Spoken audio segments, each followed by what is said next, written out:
ధర్నా చౌక్ లో భారీ స్థాయిలో ధర్నా చేస్తా ఉన్నారు వేల మంది కార్యకర్తలతో. ఏంది ప్రధాన కారణం ఏంది? ఈ రోజు హైదరాబాద్ లో ఉన్నటువంటి ఇందిరా పార్క్ ధర్నా చౌక్ లో యువజన కాంగ్రెస్ తెలంగాణ యువజన కాంగ్రెస్ పక్షాన పెద్ద ఎత్తున భారీ ఎత్తున ధర్నాను చేపడుతున్నాం. దీనికి ఒక ముఖ్య ఉద్దేశం నరేంద్ర మోడీ గారు ప్రధానమంత్రి గారు మన దేశం యొక్క సన్నకారు రైతులను కానీ బడుగు బలహీన వర్గాలను పొట్టగొట్టే విధంగా ట్రేడ్ డీల్ ఏదైతే అమెరికాతో కుదుర్చుకున్నాడో మన దేశాన్ని మన దేశ అస్తిత్వాన్ని ట్రంప్ ముందు అమెరికా ముందు మొత్తంగా తలొంచి అక్కడ పెట్టే విధంగా తలదించుకునే విధంగా భారతదేశ ప్రజలు తలదించుకునే విధంగా వాళ్ళ పొట్టగొట్టి సన్నకారు రైతులను ముడి సరుకులను పుట్టగొట్టే విధంగా ముడి సరుకు యొక్క రైతుల యొక్క పుట్టగొట్టే విధంగా ఏదైతే ఈ బిల్లును తీసుకొచ్చినో దానికి వ్యతిరేకంగా మేము పోరాడుతున్నాము. అదేవిధంగా నిన్న జరిగినటువంటి డీలిమిటేషన్ బిల్లు మరియు మహిళా రిజర్వేషన్ బిల్లును ఒకేసారి తీసుకురావడం యొక్క ముఖ్య ఉద్దేశం భారతదేశ ప్రధాని యొక్క ముఖ్య ఉద్దేశం, అదేవిధంగా భారతీయ జనతా పార్టీ యొక్క ముఖ్య ఉద్దేశం ఏంటంటే మహిళా రిజర్వేషన్ బిల్లు కానీ మహిళా రిజర్వేషన్ బిల్ని ఈ బిల్లు చెల్లకూడదనే ఉద్దేశంతోనే డీలిమిటేషన్ బిల్లుని మహిళా రిజర్వేషన్ బిల్లుని ఒకే తాటి మీద తీసుకొచ్చి ఆ బిల్లు ప్రవేశపెట్టడం జరిగింది. దానికి కేవలం ఇండియా కూటమి కానీ కాంగ్రెస్ పార్టీ కానీ కాంగ్రెస్ జాతీయ నాయకత్వం కానీ ఇండియా కూటమి నాయకత్వం కానీ కేవలం డీలిమిటేషన్ బిల్లుకు మాత్రమే మేము వ్యతిరేకించడం జరిగింది. మహిళా రిజర్వేషన్ బిల్లులో ఎలాంటి వ్యతిరేకత లేదు. ఇప్పుడు కూడా రేపు పొద్దున ఏ బిల్లు పెట్టినా మహిళా రిజర్వేషన్ సంబంధించిన ఏ బిల్లు పెట్టినా దానికి పూర్తి సంఘీభావం ప్రకటించడానికి భావి భారత కాబోయే ప్రధాని రాహుల్ గాంధీ గారు ముందుంటారు. అదేవిధంగా కాంగ్రెస్ పార్టీ ఇండియా కూటమి ఎప్పుడు ముందుంటుంది. ఇప్పుడు దేశవ్యాప్తంగా ఈ ధర్నా కార్యక్రమం చేస్తున్నారా లేదు హైదరాబాద్ దేశవ్యాప్తంగా ధర్నా కార్యక్రమాలు చేపడతా ఉన్నాము. అదేవిధంగా పార్లమెంట్లో కూడా నిరసన కార్యక్రమాలు చేపడతా ఉన్నాము. అందులో భాగంగానే ఈరోజు యువజన కాంగ్రెస్ తెలంగాణ యువజన కాంగ్రెస్ పక్షాన హైదరాబాద్లో నిర్వహించబోతున్నాం. ఈ మహిళా బిల్లు వీగిపోయింది కదా, దాని గురించి మోదీ చాలా తీవ్ర విమర్శలు చేశారు మీ ఇండియా కూటమిపై, ముఖ్యంగా కాంగ్రెస్ పై. మహిళలకు వ్యతిరేకం మీరంట.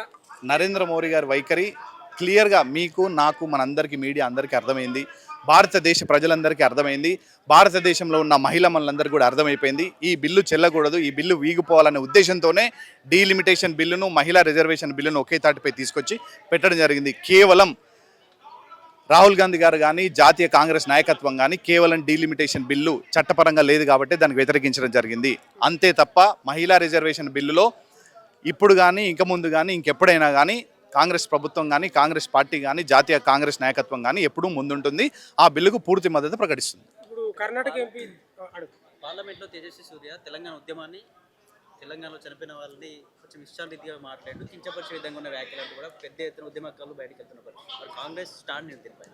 రాష్ట్రంలో ఉన్నటువంటి బీజేపీ నాయకులు కానీ బీజేపీ నాయకత్వం కానీ సిగ్గుతో తలదించుకొని తేజస్వి సూర్యని ఏదైతే తెలంగాణ ఉద్యమ సమయంలో శ్రీకాంతాచారి కానీ ఎంతోమంది యువకులు బలిదానం చేసుకున్నటువంటి విషయం మనందరికీ తెలుసు. ఒకవైపు నరేంద్ర మోడీ గారేమో దేశ ప్రజల్ని దేశ అస్తిత్వాన్ని మొత్తం కూడా ట్రంప్ ముందు ఏదైతే ఎంత నిస్సిగ్గుగా ఈ ముడిసరుకుల విషయంలో ఎంత నిస్సిగ్గుగా ఏదైతే వ్యవహరించిండో అదేవిధంగా తనకు సంబంధించినటువంటి వ్యక్తి తేజస్వి సూర్య అనే ఒక ఎంపీ, అది కూడా సౌత్కి సంబంధించినటువంటి ఎంపీ, ఒక యువకుడు మరి డ్రగ్స్ తీసుకొని మాట్లాడిండా ఏ మత్తులో ఏ నిశాలో మాట్లాడిండో తెలియదు కానీ మన రాష్ట్రం యొక్క విలువను మన రాష్ట్రం యొక్క అస్తిత్వాన్ని కూని చేసే విధంగా గౌరవ పార్లమెంట్లో మాట్లాడినాడో దాన్ని మేము పూర్తిగా ఖండిస్తూ ఉన్నాము. తేజస్వి సూర్యని ఎక్కడ తిరిగినా సౌత్ ఇండియాలోనే ఎక్కడ తిరిగినా పార్లమెంట్ నుంచి కూడా బహిష్కరించాలి. దీన్ని స్పీకర్ గారు సుమోటోగా తీసుకొని తన యొక్క సభ్యత్వాన్ని కూడా రద్దు చేయాల్సిందిగా కోరుతున్నాం. చిన్న అంశం చిన్నగా మాట్లాడితే కావాలని దీనికి పెద్ద చూపిస్తుంది కాంగ్రెస్ పార్టీ రెచ్చగొడతా ఉన్నారు ఉద్యమకారులని చెప్పి కిషన్ రెడ్డి అంటారు. దేశాన్ని ఇచ్చిన పార్టీ కాంగ్రెస్ పార్టీ, రాష్ట్రాన్ని ఇచ్చిన పార్టీ కాంగ్రెస్ పార్టీ. దేశం యొక్క విలువలు కానీ రాష్ట్రం యొక్క ఆత్మ గౌరవాన్ని కానీ ఎక్కడ కూడా మేము నరేంద్ర మోడీ లాగా తాకట్టు పెట్టదలుచుకోలేదు. రామచంద్రరావు గారు కానీ కిషన్ రెడ్డి గారు కానీ బండి సంజయ్ కానీ వీళ్ళందరూ మోదీ ముందు మోకరిల్లినట్టు తెలంగాణ రాష్ట్ర ప్రభుత్వం కానీ తెలంగాణ రాష్ట్ర కాంగ్రెస్ పార్టీ కానీ ఎవరి ముందు తలొగ్గదు, ఎవరి ముందు మోకరిల్లదు.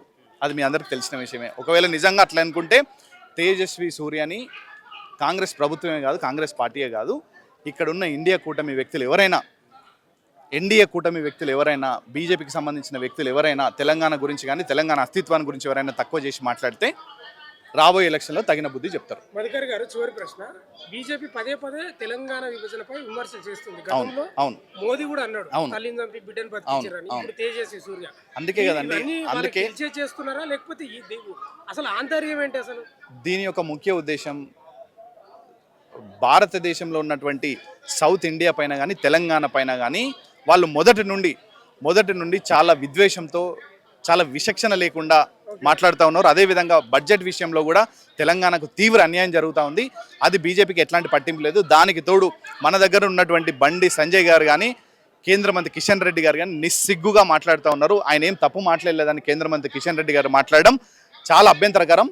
అదేవిధంగా రానున్న రోజుల్లో ఇట్లాంటి తేజస్వి సూర్య విషయంలో కానీ ఆయనను సమర్థించినట్టు కిషన్ రెడ్డి గారే అడుగున మా యువజన కాంగ్రెస్ అడ్డుకుంటుంది. అదేవిధంగా తెలంగాణ అంటేనే గద్దర్ అంటేనే తెలంగాణ అనే విషయంలో కేంద్ర ప్రభుత్వానికి సంబంధించినట్టు అమిత్ షా గారు కేవలం మా జాతీయ నాయకులు రాహుల్ గాంధీ గారు తన ఆలింగనం చేసుకున్న విషయాన్ని అంటే మన యొక్క తెలంగాణ ఆత్మ గౌరవాన్ని ఎంత కించపరిచినారో అమిత్ షా గారు కానీ తేజస్వి సూర్య గారు అని ఖబర్దార్ మీ ఇద్దరిని అదేవిధంగా కేంద్ర ప్రభుత్వం అనుసరిస్తున్న తీరును కానీ అదేవిధంగా బీజేపీ పార్టీ అనుసరిస్తున్న తీరును కానీ అడుగున అడ్డుకుంటాం. యువజన కాంగ్రెస్ పక్షాన అడ్డుకుంటాం.